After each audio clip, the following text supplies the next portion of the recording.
వీక్షకులందరికీ నమస్కారం. అందరికీ నూతన తెలుగు సంవత్సరాది శ్రీ విశ్వావసు నామ సంవత్సర ఉగాది శుభాకాంక్షలు. ఈ సంవత్సరంలో మీనరాశి వారికి ఏ విధమైనటువంటి ఫలితాలు కలగబోతూ ఉన్నాయో ఈ కార్యక్రమం ద్వారా తెలుసుకుందాం. ముఖ్యంగా మీనరాశి వారికి ఈ సంవత్సరం ఆదాయం 5, వ్యయం 5, రాజ్యపూజ్యం 3, అవమానం 1. సంవత్సరంలో గురుడు 3వ ఇంట మే 15వ తారీఖు వరకు సువర్ణమూర్తి, తదుపరి 4వ స్థానమందు రజతమూర్తిగా సంచరిస్తారు. శనేశ్వరుడు ఈ సంవత్సరం మొత్తం జన్మరాశిలో సువర్ణమూర్తిగా సంచారం చేస్తారు. రాహుకేతువులు 21 మే వరకు 1వ స్థానమందు, 7వ స్థానమందు లోహమూర్తులు, తదుపరి 12, 6 స్థానాల్లో లోహమూర్తులుగా సంచారం చేస్తారు. అయితే ఈ సంవత్సరంలో మీనరాశి వారికి ఏలినాటి శని 2వ భాగం ప్రారంభమవుతుంది. ఇప్పటి వరకు వ్యయశని, ఇప్పుడు జన్మశని. ఇదే కీలకమైనటువంటి సమయం. జన్మరాశి అందే శని పాడు చేసేటువంటి గ్రహం. గురు బలం లేదు, రాహు బలం లేదు. అయితే బలం లేదు అన్న మాటను పక్కన పెడితే వాళ్ళు పీడించేటువంటి స్థానాల్లో ఉన్నారు. అటు గురుడు తృతీయ స్థానం, శని రాహువులు జన్మ వ్యయ స్థానాలు. అంటే ఇది చాలా కాంప్లికేటెడ్ గ్రహస్థితి. భయపడకుండా వినండి, తరుణోపాయాలు ఖచ్చితంగా చెప్తాను. ఎందుకంటే ఎవరు చూసినా కొంత భయపడుతూ ఉండొచ్చు. ఇక్కడ మూర్తిత్వాల వల్ల కొంత తీవ్రత తగ్గుతుంది ఒకటి. రెండవది, జాతకంలో ఉండేటువంటి దశాంతర దశలు గనక బాగుంటే ఈ సంక్లిష్టమైనటువంటి గ్రహస్థితిని చాలా తేలిగ్గా దాటచ్చు. సరే, మరి కాజ్ అండ్ ఎఫెక్ట్, దేనివల్ల ఏ ఫలితం, ముఖ్యంగా ఏ రకంగా మనల్ని మనం కాపాడుకోవాలి అనేటువంటిది మనం వింటే, ప్రధానంగా ఉత్తరాభాద్ర నక్షత్ర జాతకులకి కందాయ ఫలాలు ఈ సంవత్సరంలో 1, 2, 4గా ఉన్నాయి. కాబట్టి కందాయం బానే ఉన్నది. పూర్వభాద్ర నక్షత్ర జాతకులకి 6, 1, 1గా ఉన్నాయి కందాయ ఫలాలు. అది కూడా చాలా మంచిది. రేవతి నక్షత్ర జాతకులకి కందాయ ఫలం 4, 0, 2, మధ్య శూన్య మనోవ్యధ అన్నారు. అంటే మానసికమైనటువంటి క్లేశములు ఎక్కువ.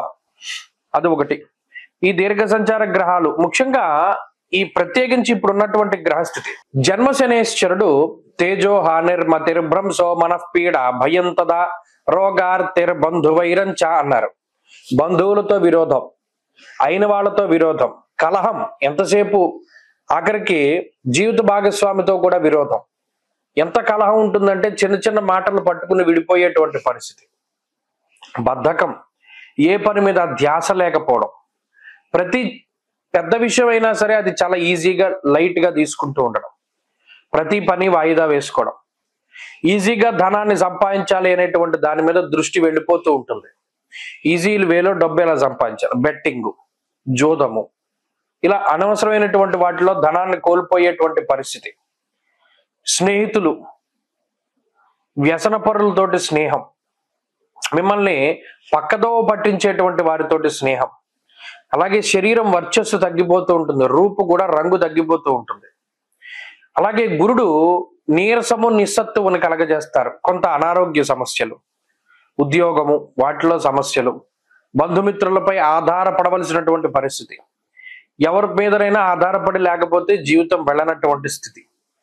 రాహు వ్యయస్థాన స్థితి, కంటికి సంబంధించినటువంటి సమస్యలు, దారిద్ర్యం, ధననాశంచ, నేత్రపీడారిపోర్భయం, ఎంతో కష్టపడి డబ్బులు పోగేసి ఏదైనా ఒక వస్తువో, గ్యాడ్జెట్టో, ల్యాప్టాపో, కెమెరానో, ఫోనో కొనుక్కుంటే దొంగలు ఎత్తుకుపోతారు. అరే, దానికి ఈఎంఐలు కూడా పూర్తవ్వలేదు, ఈ వస్తువు పాడైపోయింది, ఈ వస్తువు దొంగిలించబడింది అని తెలిస్తే మానసికంగా చాలా బాధగా ఉంటుంది. ఇలా మనసుని, శరీరాన్ని కష్టపెట్టేటువంటి స్థితిగతులే దీనిలో ఎక్కువగా ఉంటాయి. సరే, చెప్పుకుంటూ పోతే నెగిటివే.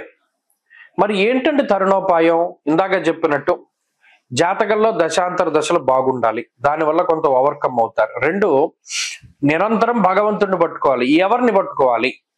సకల దేవతా స్వరూపుడైనటువంటి ఆంజనేయ స్వామిని పట్టుకోవాలి. ఆంజనేయ ఆరాధన, ఆంజనేయ స్వామి సింధూరాన్ని ధారణ చేయడం, ప్రతిరోజు ఆంజనేయ స్వామి సింధూరాన్ని పెట్టుకోవడం వల్ల గ్రహాలు ఏమీ చేయవు. ఆయనకున్న వరం అటువంటిది. అలాగే ప్రతిరోజు లేవగానే హనుమాన్ చాలీసా. శనివారం వచ్చింది అంటే చెప్పులు వేసుకోకూడదు. శనివారం ఎర్లీ మార్నింగ్ 5 ఆ ప్రాంతాన ఒక గుప్పిడితోటి చక్కెర అంటే పంచదారం తీసుకుని వెళ్ళి నల్లటి చీమలు తిరిగేటువంటి ప్రాంతంలో వేస్తూ ఉండాలి. అష్టద్రవ్యాలు శనివారం నాడు దానం ఇవ్వాలి. నల్లటి నువ్వులు, నువ్వుల నూనె, నల్లటి హల్వా, నల్ల ద్రాక్ష, నీలం రంగు పువ్వులు, నల్లటి గొడుగు, నల్లటి చెప్పులు, నల్లటి వస్త్రం లేదా నీలం రంగు వస్త్రం. పెద్ద కాస్ట్లీ కావు. 8 వీటిని తీసుకెళ్లి నెలలో మొదటి శనివారం నాడు ఎవరో ఒకళ్ళకి, బ్రాహ్మణుకో లేకపోతే ఇంకొకళ్ళకో దానం చేయడం. రాత్రిపూట చలికి వణికిపోతూ ఉంటారు రోడ్ల బయట, వాళ్ళకి కంబళ్ళు దానం చేయడం. అయ్యప్ప మాల వేసుకుంటారు, వాళ్ళకి భోజనాలు పెడుతూ ఉండడం, వస్త్రాలను సమర్పణం చేయడం, అయ్యప్ప మాల వేసుకుంటూ ఉండడం. ఇలా రకరకాలుగా శని దోషాలను తీసేటువంటి చర్యలు ఉన్నాయి. ప్రతినిత్యం అభిషేకం శివుడికి, అలాగే దక్షిణామూర్తి స్తోత్రం, ఇవన్నీ సాగవు కదండి. మాకు ఏం చేయాలండి అంటే భగవంతుడు ఆంజనేయ స్వామిని పట్టుకోవాలి. ఏ పని చేయవలసి వచ్చినా 1-2 సార్లు ఆలోచన చేయాలి. గురువుని పట్టుకోవాలి. ఆ గురువు పాదాలని పట్టుకున్నా కూడా సమస్త దోషాలు పోతాయి. కాబట్టి గైడెన్స్ ఉండాలి. ఒక గురువు యొక్క గైడెన్స్ లేకపోతే ఏ పని చేయకూడదు. ఏదైనా ఒక భయంకరమైన నిర్ణయం తీసేసుకోవాలి జీవితంలో, గురువుని అడగాలి. అలా చేసుకుంటూ జాగ్రత్తగా వెళ్ళగలిగితే మీనరాశి వారికి కూడా బాగుంటుంది. ఎంతో కాలం ఉండవు.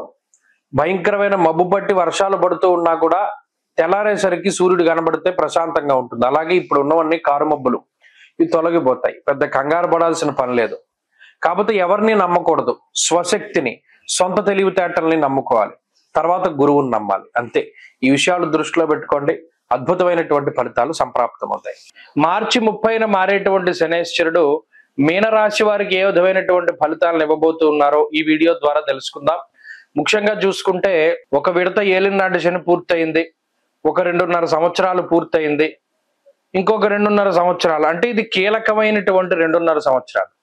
శనేశ్వరుడు జన్మరాశిలో సంచారం చేస్తూ అందున సువర్ణమూర్తిగా, అంటే మంచైనా చెడైనా 100% ఆయన ఫలితాన్ని ఇస్తారు. మరి అంత వ్యతిరేకమైనటువంటి స్థాయిలో జన్మరాశిలో శనేశ్వరుడు సంచరించబోతూ ఉన్నటువంటి కాలం ఈ కాలం. మరి ఈ కాలం అందు మీనరాశి వారికి ఇంకా రాహు దోషం ఉన్నది. అంటే 1 సంవత్సరంన్నర పాటు గతంలో రాహు దోషాన్ని అనుభవించారు జన్మరాహువు, ఇప్పుడు వ్యయ రాహువు. అలాగే గురుబలం కూడా తగ్గిపోతూ ఉన్నది. దాదాపుగా గురుబలం లేదు 1 సంవత్సర కాలం పాటు, ఇప్పుడు కూడా ఇంకో సంవత్సరం ఉండదు.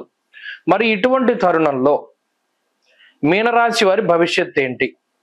జన్మరాశి యందు శని సంచారం చేయడం వల్ల తేజో హానిర్మతిర్భ్రంశో మనఃపీడ భయం తదా అన్నారు.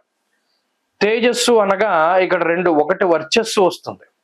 మీరు గమనించండి, జన్మరాశి యందు శని సంచారం చేసేటప్పుడు కాంతివంతమైనటువంటి శరీరం, ఆ రంగు, ఆ వర్చస్సు తగ్గిపోతూ ఉంటుంది. నల్ల మచ్చలు రావడం, బ్లాక్ స్పాట్స్ అంటారు, డార్క్ సర్కిల్స్ అంటారు, లేదా పాదాలు పగిలిపోతూ ఉంటాయి. ఇలా చర్మ సంబంధమైనటువంటి సమస్యలు ఎక్కువ వస్తూ ఉంటాయి. అలాగే మతిర్భ్రంశో, మానసికమైనటువంటి అలజడి వల్ల lack of clarity of thought అన్నది మాత్రం ఉండదు. స్పష్టమైనటువంటి ఆలోచనలు ఉండవు. వేవరింగ్ మనస్తత్వం అనేటువంటిది ఎక్కువగా ఉంటుంది. అది ఒకటి. మనఃపీడ భయంతద, ఏదో ఒక మానసిక భయం, ఒకటి సమస్య వెళ్ళింది అనుకుంటే ఇంకొక సమస్య, ఇలా మానసికమైనటువంటి భయాన్ని ఇస్తారు.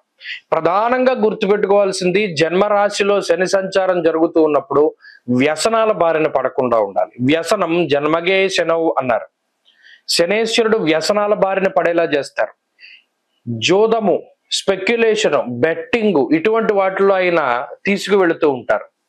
అలాగే మద్యము లేకపోతే ధూమపానము, ఇటువంటి వాటిలోకి ఆయన తీసుకెళ్తూ ఉంటారు. ఇలా అనేక రకాలైనటువంటి వ్యసనాల జోలికి పోయేలా చేస్తూ ఉంటారు. జన్మశని సంచారం జరుగుతూ ఉన్నప్పుడు మీనరాశి వారు మీ పిల్లలైతే ఒక కంట కనబడుతూ ఉండాలి. చదువుకుంటూ ఉన్నా లేకపోతే ఉద్యోగం చేస్తూ ఉన్నా మీ పిల్లల పట్ల మీరు జాగ్రత్తగా ఉండాలి. అంటే తల్లిదండ్రులు, ప్రత్యేకించి ఎవరి యొక్క సంతానం అయితే మీనరాశిలో ఉన్నారో వారి యొక్క ప్రవర్తన పట్ల తల్లిదండ్రులు ఎప్పటికప్పుడు జాగ్రత్త పడుతూ ఉండాలి. అసలు వాళ్ళ మీద ఒక దృష్టి ఉండాలి. కాబట్టి ఇది ప్రధానంగా తల్లిదండ్రులు తీసుకోవాల్సినటువంటి, వారికి చెప్పదగినటువంటి సూచన. అలాగే ఏకాగ్రత ఉండదు ఈ మీనరాశి వాళ్ళకి. చదువులోను వాటిలోనూ ఆటంకాలు ఎక్కువగా ఉంటాయి. చెప్పుకుంటూ పోతే మరి ఇది వ్యతిరేకతే. ఈ 7.5 సంవత్సరాల శనేశ్వరుడి యొక్క ఏలినాటి శనిలో జన్మశని అనేటువంటిది చాలా కీలకం. ఇందులోనే చాలా సమస్యలు వస్తాయి. మరి అటువంటప్పుడు శనివారాలు పాటిస్తూ అష్టద్రవ్యాలు దానం ఇమ్మన్నాడు. అంటే ఏంటి? నల్ల నువ్వులు నీలం రంగు గాని నల్ల రంగు గాని వస్త్రము, శంఖం పువ్వులు నీలం రంగువి, 1 కేజీ ఉప్పు, నువ్వుల నూనె, గొడుగు, నల్లటి హల్వా, నల్ల ద్రాక్ష, ఇటువంటి 8 ద్రవ్యాలను దానం చేయమన్నారు. ప్రతి నెల మొదటి శనివారం నాడు దానం చేయొచ్చు. ఎందుకంటే ప్రతి శనివారం చేయడానికి ఇవన్నీ సాధ్యం కావు. ప్రతి నెలలో మొదటి శనివారం దానం చేయొచ్చు. అలా దానం చేయడం ద్వారా ఏలినాటి శని ఎఫెక్ట్ తగ్గుతుంది. ఎందుకంటే చెప్పుకుంటూ పోతే ఏలినాటి శని అంత మంచి ఫలితాన్ని ఇవ్వకపోగా కొంత వ్యతిరేకత కాబట్టి, ఎవరికైతే జాతకంలో దశాంతర దశలు బాగుంటాయో వారికి మాత్రం శని యొక్క ఆనుకూలత ఉంటుంది. అంటే ఏలినాటి శని అంత పీడించదు. జాతకంలో యోగ దశలు నడుస్తూ ఉంటే శనేశ్వరుడు ఏలినాటి శనిలో కూడా మంచి ఫలితాన్ని ఇస్తారు. ఇది ఒక క్లాసు. రెండో క్లాస్ ఏంటి? ఎవరైతే సత్కర్మలు చేసుకున్నారో, భగవద్ ధ్యానం చేసుకున్నారో, ఎవరైతే దుష్కర్మల్ని ఆచరించలేదో వారికి కూడా కర్మానుగతైన ఫలితాలు మంచిగా వస్తాయి.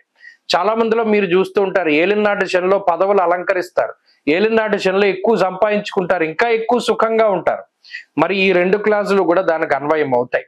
జాతకంలో మంచి దశలు ఉన్నప్పుడు, సత్కర్మల్ని ఆచరించినప్పుడు, దైవానుగ్రహం ఉన్నప్పుడు కూడా ఏలినాటి శని యోగిస్తుంది. అందరికీ వ్యతిరేకంగా ఉంటుంది అన్నది కాదు. కాబట్టి ఈ విషయాలను దృష్టిలో పెట్టుకోండి మీనరాశి వారు. అంటే ఇక్కడ ఈ శనేశ్వరుడే కాకుండా అటు రాహు గురుడు కూడా ప్రతికూలంగా ఉన్నారు కాబట్టి కొంత ఆలోచించుకోవాలి.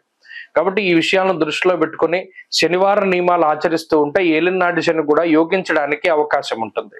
స్వస్తి.